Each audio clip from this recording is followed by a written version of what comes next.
हम लोगों ने गंगा नदी को त्राही त्राही करके रख दी। इनका जो लेटरिन टॉयलेट का सेफ्टी टैंक है जो डायरेक्ट सीधे गंगा नदी में जाता है। तो गंगा नदी देख के तुमको अफसोस लगेगा कि क्या किए मानव ने, नाश के रख दिया। देखो कैसे बेवकूफ बनाया जा रहा है। गंगा नदी को साफ करने का एक ही उपाय है, वह मशीनवा मंगा लेना चाहिए। आज भी आप गंगा नदी को जाके देखेंगे, देवप्रयाग हरिद्वार में जाके देखेंगे,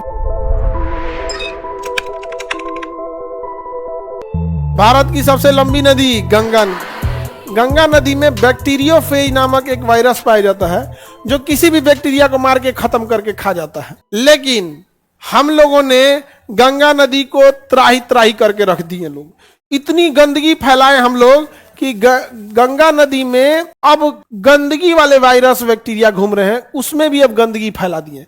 जबकि गंगा नदी में पहले से नेचुरल उत्तराखंड से निकलती थी, वहां जब पहाड़ी क्षेत्र से जाती थी तो वहां बहुत सारी जड़ी बूटियां उसमें मिलती रहती थी जो उसे नेचुरली शुद्ध करती थी। आज भी आप गंगा नदी को जाके देखेंगे, हरिद्वार में जाके देखेंगे, देवप्रयाग में जाके देखेंगे, तो वहां आपको गंगा नदी कैसे बनती है ये हम आपको बताए थे। देवप्रयाग दिखाए भी थे आप लोग को। वहां गंगा नदी सच में इतनी शुद्ध लगेगी कि आप गंगा नदी का पानी ऐसे ही पी सकते हैं और उसकी तलहटी नजर आएगी, इतना शुद्ध होता है। अतनी आओ अब पटना तू बोल के तो हिम्मत नहीं करेगा, तुमको यहां तक इतनी गंदगी फैला दिया है। तो गंगा नदी देख के तुमको अफसोस लगेगा कि क्या किए मानव ने, नाश के रख दिया इसको। तो अब बहुत ज्यादा गंदगी फैला दी है। एक्चुअल में गंगा नदी को साफ करने से ज्यादा जरूरी है उसे गंदा ना होने दे, क्योंकि वो साफ कैसे कीजिए गंगा नदी को, वो तो फ्लो वाली चीज है। आप किस चीज को साफ कर सकते हैं? जो रुका हुआ है। आप पटना में साफ कीजिएगा जाके, उधर मुंगेर में गंदा हो जाएगा। उधर कानपुर में साफ कीजिएगा, इलाहाबाद आते गंदा।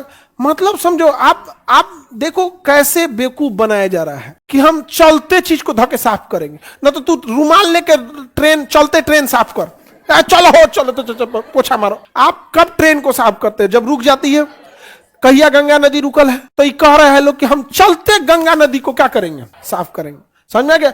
पटना में जितने बिल्डिंग्स हैं, इनका जो लेटरिन टॉयलेट का सेफ्टी टैंक है जो डायरेक्ट नालियों से जुड़ा है, जो सीधे गंगा नदी में जाता है। वो भी जगह विश्वास नहीं हो तो तुम जाओ कृष्णा घाट जो पुल ऊपर चढ़ रहा है मरीन ड्राइव से, उसके ऊपर मत चढ़ना, नीचे जाना और लेफ्ट साइड, अपने राइट साइड में देखना।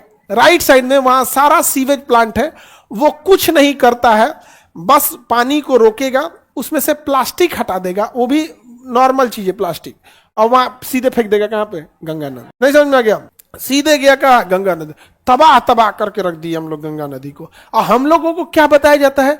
चलती गंगा को साफ करेंगे। भाई तेरे पास कौन टेक्नोलॉजी है रे? चलता पानी कैसे आपने सोच के चलती गंगा को तुम कैसे साफ करोगे? गंगा नदी को साफ करने का एक ही उपाय है, गंगा नदी में मिलने वाले कचड़ों को रोक दीजिए। जितनी गंदगी हुई है 1 हफ्ता में बह के साफ हो जाएगा, ऑटोमेटिक साफ हो जाएगा। तो ना हम गंगा नदी में कचड़ा फेंकेंगे और फेंक के फिर तैर साफ करेंगे। ले आ, क्या बेवकूफ बनाता है, हमको ये नहीं समझ में आता है। क्या पॉसिबल है मूविंग चीज को साफ कर देंगे? थोड़ा से को चलता ट्रेन साफ ना हो, ले बाहर तो पोछा मारते रहो, उधिया जाएगा तुम्ही को। नहीं समझे? मेन जो है बायोडिग्रेडेबल, जो नॉन डिग्रेडेबल चीजें हैं, फैक्ट्रीज के जो वेस्ट है, हॉस्पिटल इंडस्ट्रीज के जो वेस्ट है।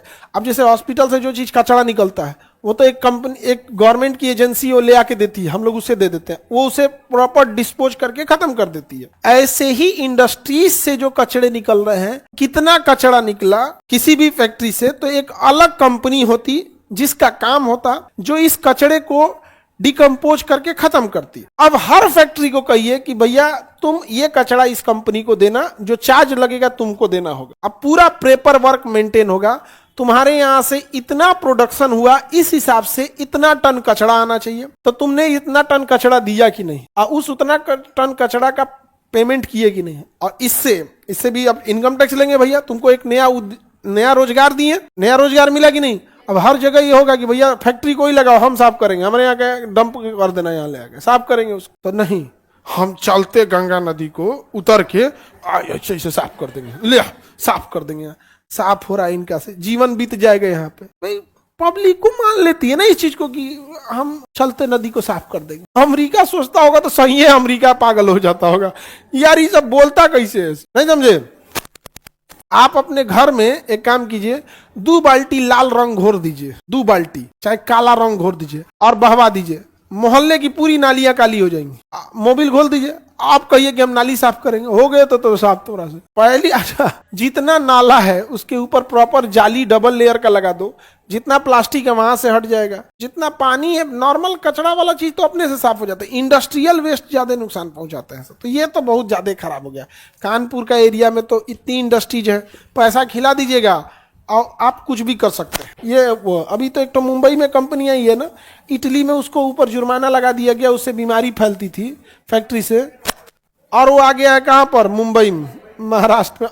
क्या गया, यहाँ के लोगों की जान का उतना वैल्यू नहीं है। गंगा, अब यहाँ देखिए यमुना जो निकलती है ये दोनों के बॉर्डर से निकलेगी, हिमाचल प्रदेश, उत्तराखंड, यूपी और हरियाणा, इन दोनों के बॉर्डर होते हुए निकलेगी और गंगा नदी के पैरेलल जाएगी, यमुना में आके मिल, यमुना जो है आके गंगा में मिल जाएगी। पैरेलल जाते जाते प्रयागराज में किससे मिल जाएगी, गंगा से मिल जाएगी। बताइए ये कौन सी नदी है, यूपी और हरियाणा का बॉर्डर बनाएगी यमुना नदी, हिमाचल और उत्तराखंड का बॉर्डर बनाएगी यमुना नदी, दिल्ली किस नदी किनारे, आगरा यमुना नदी, मथुरा यमुना नदी। ये 3 बड़े शहर याद रखेंगे, दिल्ली, यमुना, काला हो गया यमुना नदी, काला, ब्लैक, समझा गया कि नहीं आ गया। आकाश ने का छोड़ा ऐसा कि उसमें झाग बन गया है, पूरा झाग झाग बन के खत्म हो गया है, एकदम तबाह कर दिया सर। हाँ, अच्छा, चुनाव से पहले यमुना नदी की बात हो रही थी, अभी फिर बात होगा 5 साल बाद फिर 5 साल बाद बात होगा कि यमुना नदी क्या होगी, साफ होगी। नदियां कभी भी साफ तभी होंगी जब आप उसमें कचरा करने से रोकिए, समझा गया। अगर यही हो जाएगा रोजगार भी मिलेगा, एक नई फैक्ट्री आएगी। सिंगापुर में इतना कचरा होता था, इतना कचरा होता था, तो सिंगापुर ने यही रूल बनाया था कि कोई कंपनी बैठा दिया गया, वो कंपनी उस कचरे को फिल्टर करती थी, जो साफ होने लायक रहता था उसे साफ करके छोड़ देती थी, जो नहीं साफ होने लग रहता था उसे जला के और उससे ईंधन बना के बिजली बना लेती थी। समझ में आ गया कि नहीं आ गया।